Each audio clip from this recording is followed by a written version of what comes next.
I've been interested over the years in trying to attract filmmaking and video making to the state.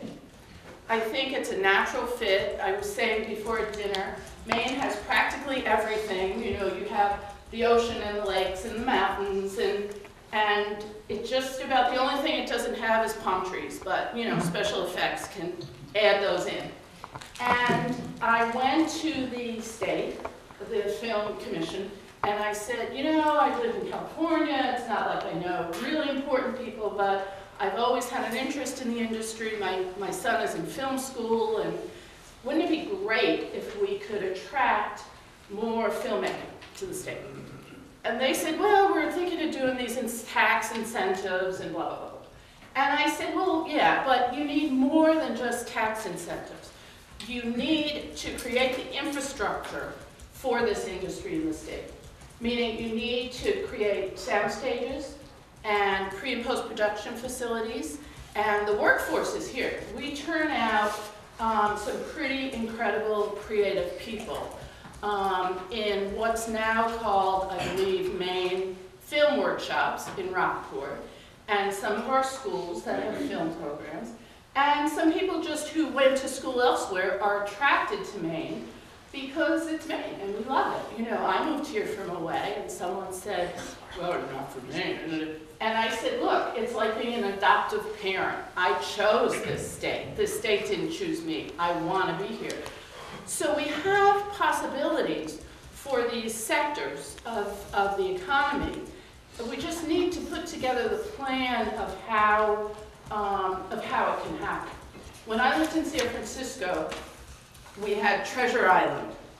And Treasure Island is actually going to go away someday in an earthquake because it's built on landfill. But Treasure Island was built during an expo in the 30s, and then it belonged to the Navy for decades. And the Navy gave it up, decommissioned it. And our mayor at the time, Willie Brown, who had his own issues as mayor, did a fabulous job and created a film studio there. And so then, all of a sudden, TV shows would come and filmmakers would come and use it. And it was a self-contained movie studio, essentially. And he did that mainly through sheer force of will. And the deal was, and this is a little aside, that if you came to San Francisco to film or shoot TV, Willie had to have a walk-on. So periodically, I'm looking at a movie, and it's probably during a 10-year period in the mid-'80s to mid-'90s, and I'm like, what's he going to play in that? And then I see him walk on as like some African prince or something. And, but he created, almost single-handedly, a new industry for that city. I think we can do that in this state. I think it's very doable. In terms of education, I'll just throw out a few things. I worked for many years. My own son has a disability. My father was disabled. My father was blind.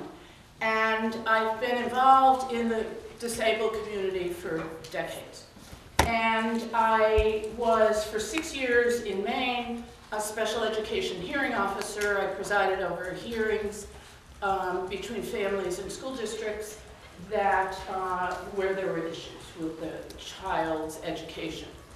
And I know from experience, my own personal experience, my son's experience, people learn differently. People have different learning styles. You know, when I was in elementary school, I went to a private Catholic school where you sat there in rows and you listened and you only spoke when you were called on, and that was a very traditional education. And there are children, actually, that thrive in that sort of setting.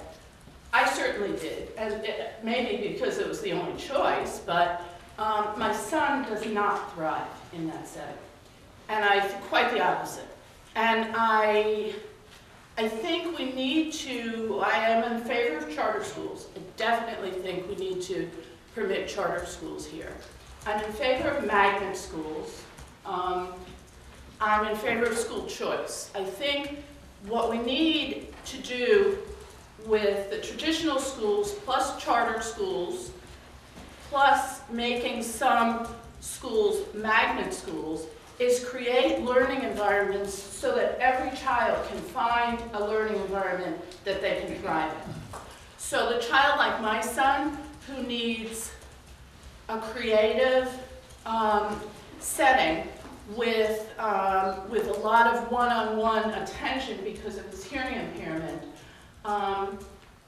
could go to a school somewhere in, you know, a viable distance rather than, as I did, moving from one part of the state to another.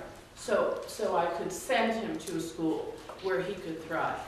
And I think through a combination of school choice, magnet schools, and charter schools, we can do something like that for our children. I think, let's see. I'll mention one more thing that I've been talking about recently. As you all know, we have budget issues. We have had serious failures in predicting our income. One thing I would propose as governor is to not operate on a 1 or 2 year cycle of predicting, but to institute a 6-year moving average so that we take moving average of the last 6 years of income in the state, and that's our budget. And if we bring in more than that, it goes into a fund, and that would of course raise up the moving average for the next biennial budget, and we could spend more. But I think the before the fact setting of the budget is what is causing these spikes and valleys.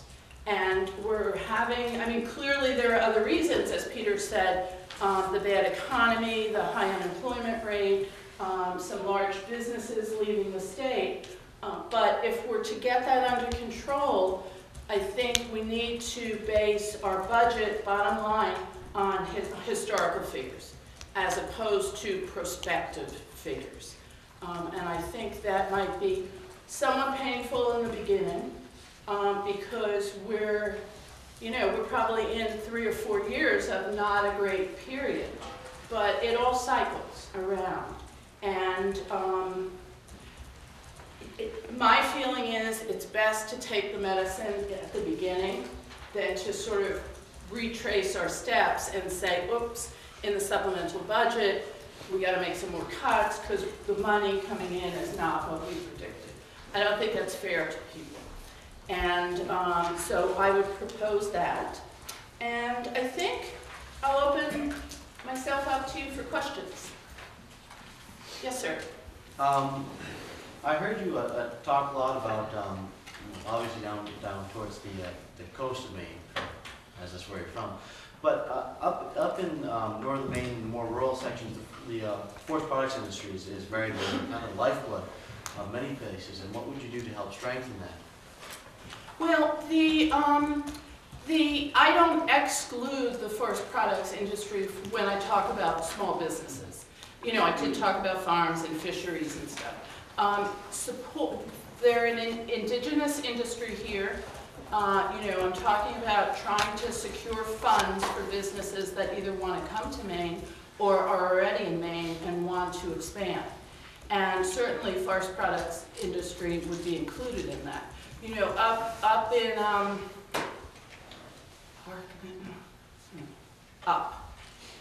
Piscataquis County, there is a very successful business that uses white pine to produce golf tees. This is what they do. And these golf tees go all over the world.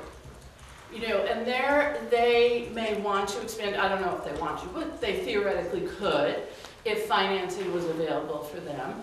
And there are pockets of businesses like that throughout the state. And they need to be supported. We need to, I'll be blunt, we need to stop welcoming, and anyone who knows me know this is one of my issues, and I was before the state Supreme Court yesterday in oral arguments on this. I think we need to think twice about welcoming out-of-state corporations with open arms and giving them every tax break that they asked for, plus more, forcing them, allowing them to force themselves onto rural communities, which are mainly poor communities in the state, but rather shift our attention to businesses that are either already here or who want to actually relocate here and create jobs. Not temporary jobs constructing industrial wind farms, but jobs that are not going to end when the construction is over.